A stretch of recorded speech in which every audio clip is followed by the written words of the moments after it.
hipócritas religiosos e idólatras pagãos. Em jornadas, muitas vezes, em perigos de rios, em perigos de salteadores, em perigos entre patrícios, em perigos entre gentios. 2 Coríntios capítulo 11, versículo 26, 25 de outubro. Frequentemente, os ateus dizem: a religião é uma força maligna, é a principal fonte de ódio e guerra no mundo. E, examinando cuidadosamente os conflitos regionais do mundo de hoje, teríamos de admitir que há certo grau de verdade nessa acusação. Um grande número das guerras travadas ao longo dos séculos estava ligado a diferentes religiões, assim como grande parte do ódio que existe hoje no mundo. Porém, a maioria do que é feito em nome da religião não tem nada a ver com Deus. Na Bíblia, 1 João capítulo 4, versículo 8, declara que Deus é amor. Como fonte de amor, Deus nunca iniciaria as guerras, o ódio, o derramamento de sangue ou os conflitos frequentemente realizados em nome da religião. Esses diversos conflitos podem ser feitos em nome da religião, mas nada tem a ver com Deus, porque Deus é restaurador, redentor, salvador e libertador, e nele não há treva alguma. Desde o início dos tempos, a religião sem Deus se provou desastrosa. É por isso que digo que, até certo ponto, os ateus estão corretos quando afirmam que a religião é a fonte dos problemas da humanidade. Foram os próprios líderes religiosos do tempo de Jesus que não reconheceram que ele era o Filho de Deus e exigiram que fosse crucificado. Estudando os evangelhos, você verá que os líderes religiosos do tempo de Jesus eram muito mesquinhos, insensíveis, cruéis, maliciosos, rancorosos e malévolos. Nos últimos 2000 anos, os maiores inimigos do evangelho foram os líderes religiosos. Agindo com espírito de medo, eles tentam eliminar qualquer movimento de Deus que não esteja sob o controle deles. Isso sempre ocorreu e ainda ocorre. A religião sempre será o maior adversário da declaração do Evangelho. Certamente, durante o ministério de Paulo, isso era verdadeiro. Os maiores adversários do seu ministério foram os judeus religiosos que o seguiram, assediaram, provocaram problemas para ele e até tentaram matá-lo.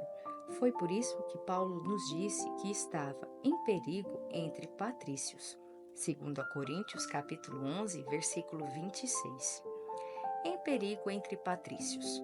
Agora, pela terceira vez nesse capítulo, o apóstolo Paulo usa a palavra perigos, proveniente da palavra grega kindunus, que significa extremamente perigoso. A palavra patrícios provém de genus, que origina a nossa palavra genes. Essa palavra só seria usada para indicar alguém com quem se compartilha uma ancestralidade. Paulo está se referindo ao povo judeu, que constantemente se opunha a ele em todos os lugares aonde Paulo ia. Eles se opuseram a ele em Salamina, Atos capítulo 13, versículo 5, Antioquia da Psídia, Atos capítulo 13, versículos 45 e 50, Icônio, Atos capítulo 14, versículo 2, Listra, Atos capítulo 14, versículo 19, Tessalônica, Atos capítulo 17, versículos do 5 ao 9, Bereia, Atos capítulo 17, versículo 13, Corinto, Atos capítulo 18, versículos do 12 ao 16, e assim por diante. Paulo nos diz que o que ele enfrentou de seus próprios parentes naturais foi extremamente perigoso. Eles o perseguiram e caçaram em todos os lugares onde ele foi. Eles foram as principais ferramentas usadas por Satanás para incomodar Paulo.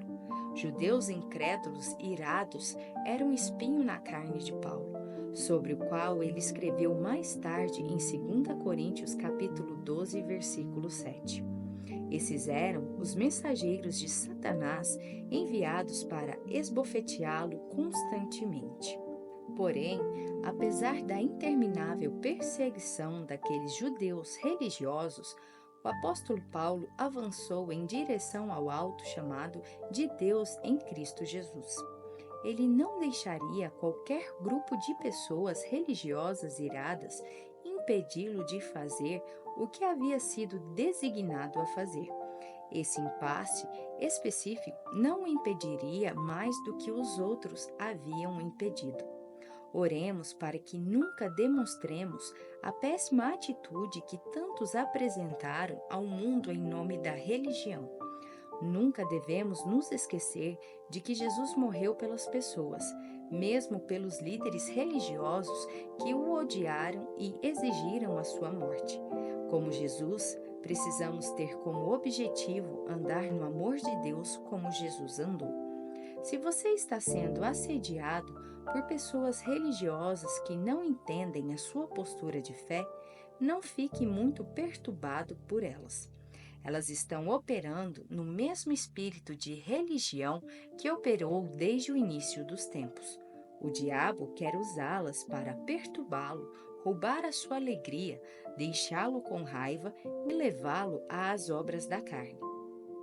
Entretanto, você não tem de deixar o inimigo prejudicá-lo.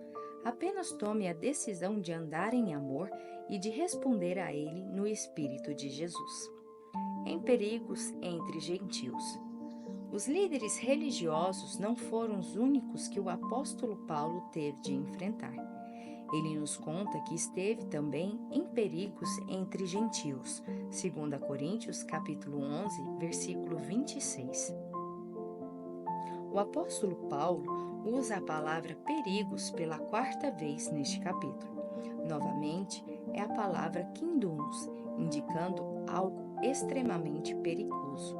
A palavra gentios é, na verdade, a palavra grega etnos.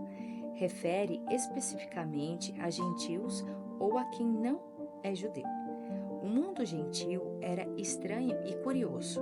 Era repleto de crenças religiosas caóticas, hábitos e uma cultura pagã oposta e adversa ao conhecimento de um Deus justo e santo. A religião do mundo gentil promovia o tipo de sexualidade mais nojento, depravado e pervertido. Milhares de diferentes deuses eram adorados em templos pagãos, cada qual com seu próprio estilo particular de adoração. A maioria daquelas ordens religiosas envolvia o uso de vinho e drogas para levar o adorador a uma devassidão descontrolada e insensata como parte de seu ato de adoração aos deuses. Essas religiões eram repletas de demônios. À medida que o vinho, as drogas, a música, a batida de tambores e a perversão sexual da adoração no templo intoxicavam os participantes da cerimônia pagã, a atividade demoníaca se tornava cada vez mais forte no templo. Durante um momento de tamanha intensidade, as coisas facilmente saíam do controle. Em tais situações, um ato de agressão contra os pregadores do Evangelho poderia ter ocorrido livremente. Aquele ambiente era extremamente perigoso, especialmente para Paulo e sua equipe, porque eles confrontavam os poderes das trevas e ordenavam a aqueles idólatras que se arrependessem. As viagens do apóstolo Paulo o levaram a algumas das cidades mais pagãs e demoníacas do mundo.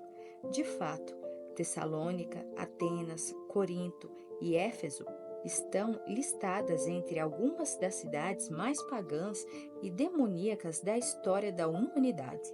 Contudo, essas cidades foram os lugares para onde o Espírito Santo levou Paulo.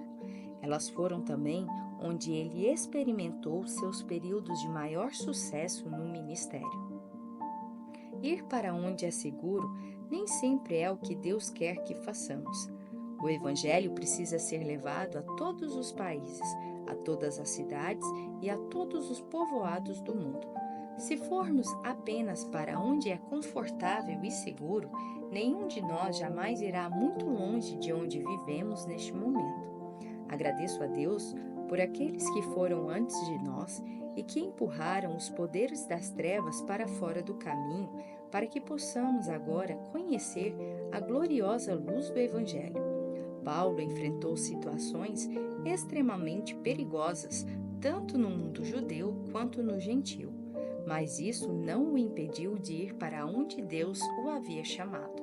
Nenhum perigo foi tão aterrorizante que ele não pudesse vencê-lo com o poder de Deus. Paulo, que a história diz ser de baixa estatura, era tão poderoso no espírito que desafiou e abriu caminho em algumas das condições mais perversas e espiritualmente tenebrosas conhecidas pelo homem para fazer exatamente o que Deus lhe pedira que fizesse. Quando você permitir que Deus o preencha com o seu poder, também se tornará uma poderosa força para Deus. A questão é: você decidirá levar o poder e o amor de Deus a todo lugar para onde Ele o conduzir, a fim de que os outros possam ouvir a boa nova? Ouça esta oração e veja se ela se encaixa em sua vida. Senhor, ajuda-me a demonstrar o amor de Jesus Cristo e a nunca permitir que o espírito implacável e cruel da religião opere em mim. Ajuda-me também a amar aqueles que operam nesse espírito desprezível e a me opor à atitude deles com o amor de Jesus Cristo. E, Senhor, quando eu for confrontado por incrédulos ateus, dá-me a sabedoria necessária para lhes demonstrar o amor de Jesus de uma maneira que tocará o coração deles. Tanto os religiosos quanto os não religiosos necessitam de Jesus.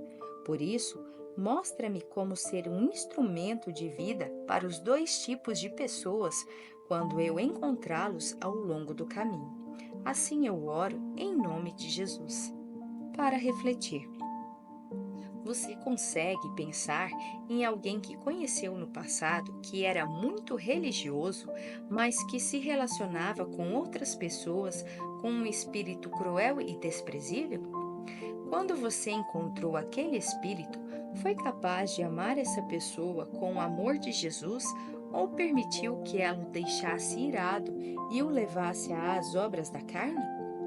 Houve em sua vida um tempo em que você se sentiu cercado por incrédulos ímpios que riram e zombaram de você em decorrência da sua fé? Como você reagiu àquela situação? Você foi capaz de amá-los com o amor de Jesus? Você já presenciou um momento em que o amor de Deus derreteu o coração de uma pessoa muito carente de Deus e a vida dessa pessoa foi transformada para sempre? Quanto tempo demorou para o amor de Deus romper a dureza do coração desse indivíduo? Curte, comenta e compartilha. E até o próximo devocional.